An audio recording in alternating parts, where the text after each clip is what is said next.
से कहते हैं तो थोड़ा बड़े होने के बाद भी यही कहेंगे, मम्मी पापा आप तो पुराने हैं, हमारी बीवी नहीं है। यही विचार बनेंगे उनके, क्योंकि हर व्यक्ति आधुनिक, इसलिए तो व्यक्ति का झुकाव होता जा रहा है। हर व्यक्ति आज का बालक जो है यही सोचता है कि आने वाला बच्चा पिता से बड़ा है, पिता तो पुराने हो गए। उसका राग बच्चे के प्रति ज्यादा होता है कि पिता के प्रति? पिता के प्रति कम होता है, बच्चे के प्रति ज्यादा होता है। तो ये कल्चर कहलाता है। इन संस्कारों को बदलना चाहिए। इसलिए बार बार हम प्रश्नों में कहते हैं, तुम्हें अपने बच्चों के लिए नहीं कमाना है तो तुम कहते हो बाल बच्चे पाल रहे हैं। ये जो तुम्हारा सोच है यही तुम्हें एक दिन दास बनाएगा और बेटा तुम्हारे सिर पर बैठेगा, क्योंकि तुम उसके नौकर हो गए, क्योंकि उसके लिए कमा रहे हो, बाल बच्चों के लिए कमा रहे हो। तो आपका बच्चा एक दिन आपको ऐसी हालत करेगा कि तुम नाचोगे उसके इशारे। और तुम थोड़ा बदल दो, किस लिए कमा रहे हो? मम्मी पापा के लिए कमा रहे हैं, क्योंकि वो वृद्ध हो गए, क्योंकि वो वृद्ध हो गए हैं, अब कमाना नहीं चाहते, कमाना नहीं जानते, खूब कमा के खिलाया, अब मैं उनके लिए कमा रहा हूँ। तुम उनके लिए कमाओ, तुम्हारा पिता तुम्हारे हाथ से लेकर के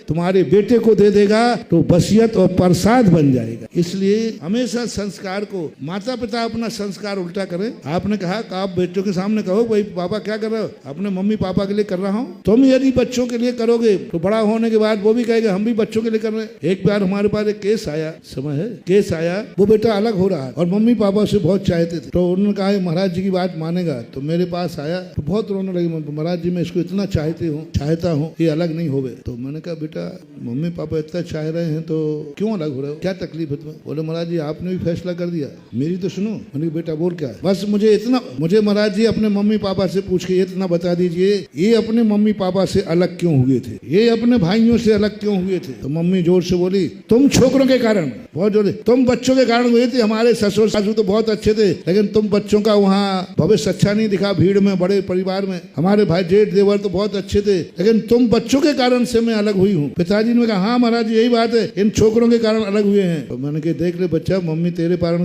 बोले महाराज अभी तक आप में समझ में नहीं आई। मैंने मम्मी पापा जब मेरे कारण से माँ बाप को छोड़ा है, भाइयों को छोड़ा है, तो मेरे भी अब बाल बच्चे हैं, मैं भी बच्चों के कारण उनको छोड़ रही हूँ। क्या तमाचा था, हिल गया मैं। मैंने कहा इससे ज्यादा और क्या जवाब चाहिए? मैंने तेवर बल्ला, जैसा तुमने भाव किया था ये बेटा तुम्हारा ओरिजिनल है कि डुप्लीकेट? बोले ओरिजिनल है। तो जो तुमने किया था वो यही कर रहा है, अब मैं इसको मना नहीं कर सकता। जो उनके मम्मी पापा ने कहा वही उसने कहा। मैं भी अपने बच्चों को देख रहा हूँ, अब अलग होऊंगा तभी मेरे बच्चों का भविष्य। मम्मी पापा को क्या देखूं? जब इन्होंने मम्मी पापा की नहीं सोची तो मैं मम्मी पापा की क्यों सोचूं? क्योंकि इन्हीं का ओरिजिनल बेटा हूँ। फिर मेरा नाम भी क्या है? छोकरा। और मम्मी पापा को थिंगा दिखा के चला जाओ मेरे सामने। मैंने कहा आजा बेटा अब लाइन पे। ये तो हो गया मम्मी पापा को बहुत अच्छा किया दे। मैंने कहा ये बता दे तुम, यदि मम्मी पापा ने कोई गलती की है तो गलती बेटे को करना चाहिए। यदि मम्मी पापा नरक जाएंगे तो तू भी जाने को तैयार है? ये तो नहीं होगा। तो मैंने कहा मम्मी पापा ने गलती की है और बेटा सुधार देता है, इसी का नाम सपूत कहलाता है। और मम्मी पापा से एहसास दिला दो कि हे मम्मी पापा,